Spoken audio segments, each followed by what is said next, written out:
Let's go back to one of our top stories now. It's a story that environmentalists have been following for 5 months.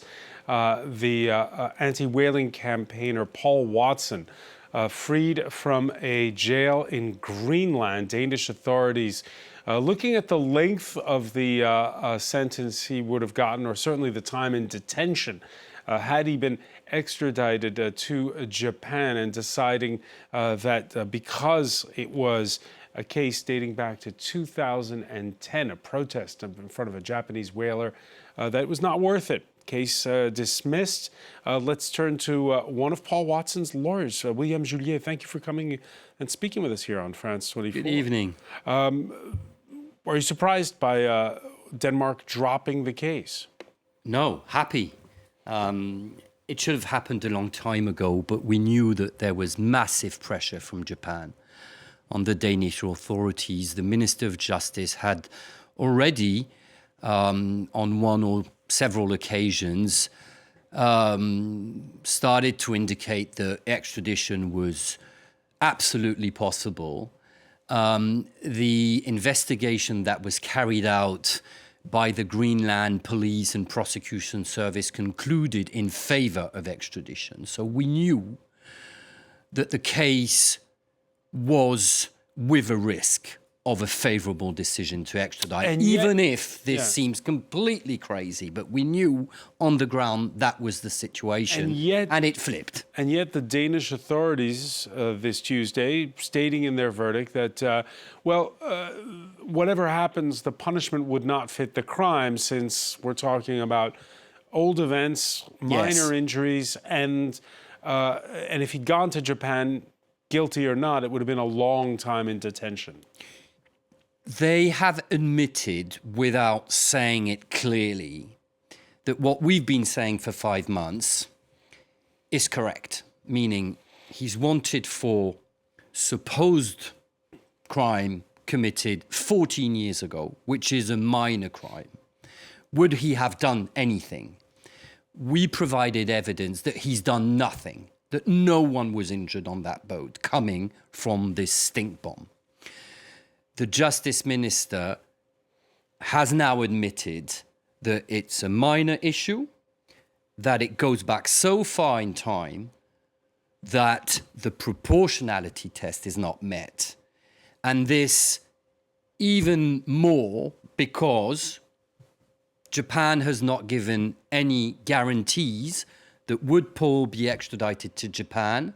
The time spent in custody, 5 months, which is quite a long time, would not be 100% sure deducted from the sentence that he could receive.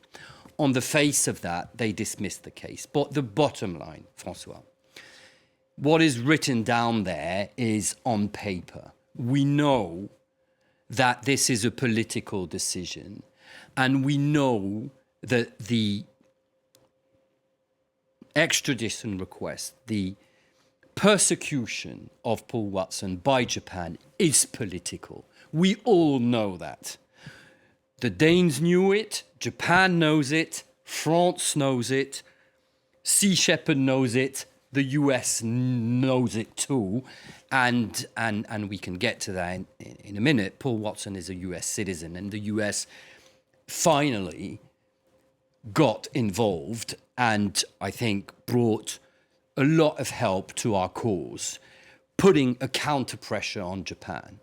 And this was something that I think made a last minute difference. Because just a week ago, Paul Watson, US citizen, but lives in France. Yes. And there were reporters who asked the French president, would you grant Paul Watson citizenship? And he played coy, he didn't answer the question. Because our guess is that there's been so much pressure from Japan on the French authorities that officially nothing could be said. But what I was coming to is this involvement, last-minute involvement of the US, which was dealt by our team leader Jean Tamalet from King & Spalding, an American US firm, who succeeded in involving the US to come on the finish line, speak to the Danes and explain that there was a real political issue here at stake. And I think that, strengthened by our legal arguments, everything we've been bringing to the table in the past 5 months, we ended up to what was the only proper political answer to this request, which is a no. William Julié, after 5 months, how do you explain it? Why is Japan so adamant when it comes to defending its right to fish for whales? Because I think that they needed to pursue this. As I said, it's a persecution. But what is it about Japan and whaling? It's about something that I think should move on. It's about not, I reckon, all people in Japan are in favor of this ancient culture. And I think that politically, some high-level individuals in Japan are pushing, because this is of their own interest in regards to interior political matters in Japan. But I think it's a wrong move, and it's a wrong fight. And I think that Japan should maybe consider what happened here, to maybe try and move their own lines and understand that they have the international community in its not far from entirety against them. Right. And when we will get this red notice out of the system, Interpol will have confirmed worldwide that it's not only the Danes which decided not to extradite and the French who gave shelter to Paul in 2015 and months and years after without never facing arrest. We obtained disclosure by Interpol that Japan was claiming that Paul Watson had been arrested in France in 2015, which is a lie.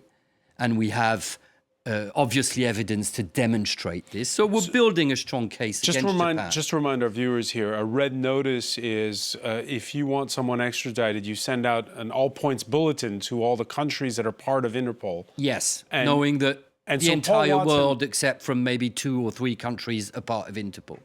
And Paul Watson is not out of the clear completely, since that red notice is still up. There are some countries he may go to where he'll have a nasty surprise at the port or at the airport. As long as the red notice is in the system, he could be arrested when crossing borders if checked, because an alert will come up on the screen. Then, once that is out, he's good to travel, but he is also, I imagine, good now to travel to friendly countries, which would give him assurances that he would not face arrest. And obviously, we now know for sure that he could go to the US because the US has been helping us. And he can come to France because France never arrested him.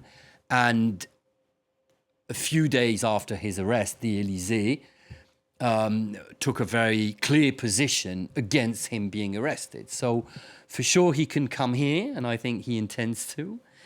For sure he can travel to the US, and I'm very confident that in the weeks, months coming, we will get a favorable decision from Interpol, and he will be totally cleared. Have you or your team been speaking? He won't be going to Japan. He won't be going to Japan. Have you or your team been speaking with him today? We saw that video clip of him earlier. Have you personally? No, sadly not. And I wanted to leave him, have some time with his family, which is obviously, I think, the first thing he wanted to do. We'll get a chance to speak to him, I imagine, shortly. William Julié, many thanks for coming in.